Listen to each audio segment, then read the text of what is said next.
Otpust iz državljanstva je nešto što se našim građanima sve češće traži, a predstavlja komplikovan proces za koji su potrebni brojni dokumenti, dok se na rešenje čeka mesecima, pa i godinama. O postupku otpusta ovog jutra razgovaramo sa advokatom Željkom Simićem. Dobro jutro. Dobro jutro. Željko, šta je uzrok na tom traženju? Šta je otpust u stvari prvo? Šta znači otpust državljanstva? Pa pre svega, otpust iz državljanstva predstavlja prekid jedne čvrste pravne veze između pojedinca kao fizičkog lica i države, a ta veza, državljanstvo, predstavlja zaista jednu interakciju sa mnoštvom prava i obaveza koji su u određenom segmentu prosto preklapaju se i u svim državama su identični, pa se našim građanima, da bi mogli da postanu državljani neke druge države, iz razloga obično ekonomskih jer žive i rade tamo i mogu da poboljšaju status svoj i svoje dece, zahteva da bi bili primljeni u to državljanstvo da dobiju otpust, odnosno ispis, kako se već... To u slučaju da te zemlje ne priznaju dvojnost državljanstva? Naravno. Takvih zemalja je sve manje. Prema određenim evropskim konvencijama, prosto opšti trend je da se dozvoljava dvojno, a sve učestalije i trojno državljanstvo se toleriše. Međutim, postoje države koje su rigidne u tom pravcu i ne dozvoljavaju mogućnost dvojnog državljanstva.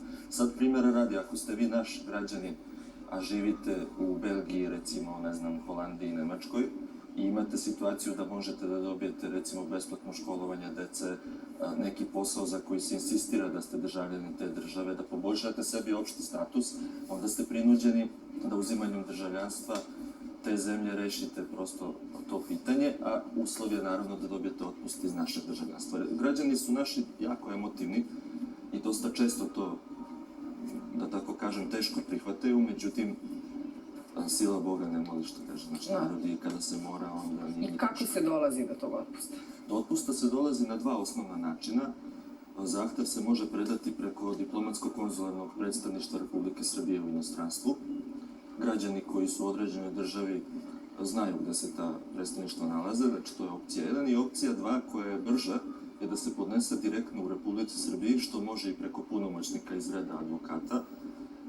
Jednostavno iz razloga što advokati brže pribave sve potrebne dokumente, a zaista ih je dosta, pa samom činjenicom da brže predaju zahtev, brže isti bude i rešen. Problem u oscilaciji u rešavanju od godinu do godinu i nešto dana, u smislu vremenskog trajanja, stvara ta činjenica da se nekada desi veliki priliv predmeta. Primjera radi, u maju mesecu može da ih bude 100-tinjak, a na primjer već u junu da bude 10.000 podneta. Da, imamo nekoga na vezi. Imamo neko, tako je na vezi. Gledateljka, da čujemo se, da li se čujemo? Dobro jutro. Da, čujemo se, dobro jutro. Dobro jutro. Postavite pitanje. Zvolite slobodno, postavite pitanje advokatu. Evo bi da pozdravim prvo vas i sve u studiju, naravno vaša gosta, gospodin advokata. Hvala, izvolite. Evo bi pitanje za advokata, ja sam pravi državljanin, to je isto da je gore. Dobro. Recite, šta još? U Beogradu sam već 3 godine, imam redovno prijavljen boravak. Dobro. I htio bih da pitam gospodina advokata šta je potrebno sada, pošto mi je supruga državljanin Srbije, a i sin je prijavljen ovde, pošto je rođen u Beogradu. Da, vi hoćete ostaviti pravo državljanstvo u Republici Srbiji, je li tako? Da li... Da. Dobro. Da li imate... Treba mi, htio bih da pitam advokata... Pitajte, slobodno, recite. Šta mi treba za prijavu za državljanstvo, da budem državljanin Srbije, koliko se čeka to državljanstvo i tako dalje? Dobro, hvala vam na javljanju, pozdrav. Bilo je nekih problema kada je reč u odnosima sa Bilo je problema, naravno, da se razumemo, politika uvek prati i te olakšice, olakšan način rešavanja nekih pitanja ili ne.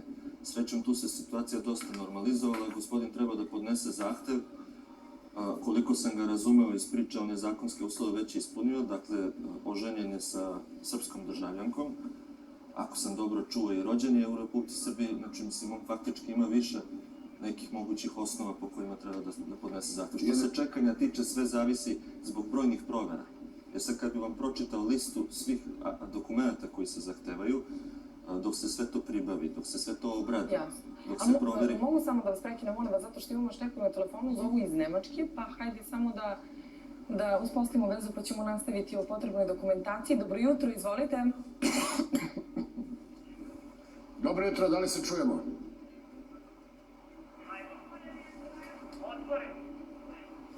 Recite slobodno, Dobro postavite jutro, pitanje. izvolite. Ako možete malo da utišite vaš TV aparat, da se uključite samo preko telefona i postavite pitanje kako bismo mogli da vas čujemo. Halo? Pa dobro, nek pokušajem da opet.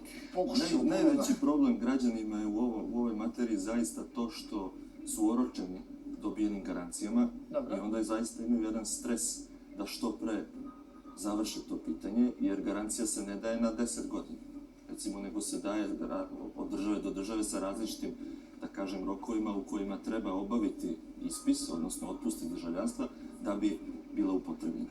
Ako se građaninu desi da ne bude primljen u državljanstvo države koju zahteva, Dobro. on može u roku od 3 meseca od saznanja za tu činjenicu podneti zahtev i faktički automatizmom će mu biti uspostavljeno državljanstvo. Ovo je iz razloga što u međunarodnim odnosima se ne tolerišu apatridi, dakle, izbegava se zbog ranije problema u praksi, Dobro.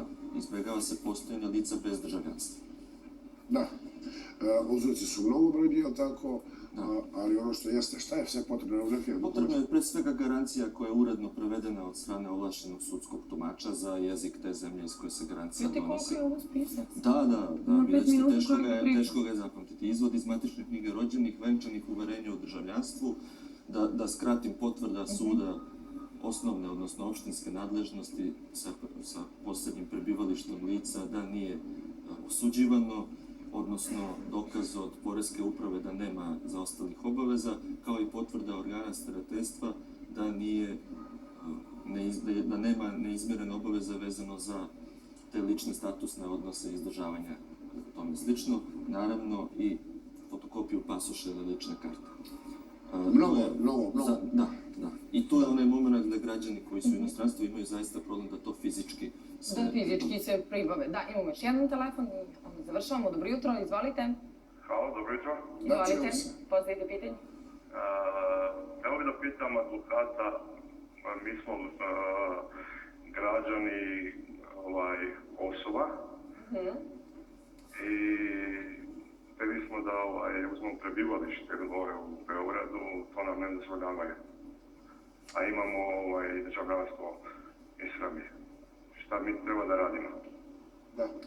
Hvala vam što ste za. A znate kako, ovo je Specifičan kao i pitanja penzije. Odnos. Penzija isto jedno zaista političko pitanje i tiče se interesa bezbednosti i drugih aspekata, znamo svi situaciju. Formalno, pravno, ja uvek kažem Kosovo i Metohija su sastavni deo Republike Srbije. I ne bi trebalo imati ovakvih problema. Naravno da ne bi, ali obzirom na faktičko stanje na terenu, mora se naći neko sistemsko rešenje. Za sada se to ne dozvoljava, a trebalo bi da se nađe neki modalitet zaista. Da. I kada je reč o otpustu iz državljanstva, ako neko dobije otpust iz našeg državljanstva, da li može prvo postati naš državljanin? Može jednostavno je u principu procedura, podnese se zahtev i reguliše se sve, nije nikakav problem. I to je upravo, da kažemo, jedna olakšica. Ranije su države imale nekakav negativan stav, ako si otišao iz mog državljanstva, teže je bilo zaista to, ali u poslednje vreme svima je jasno da to ljudi ne rade iz razloga što ne vole Republiku Srbiju ili bilo koju drugu državu, nego što moraju da reše pitanja koje ih opterećuju tamo gde žive u stranim zemljama. Da. Hvala. Hvala. Zanimljiva tema, videli smo dosta rečenja, tako da nastavljamo sa... Na gostovanju. Sada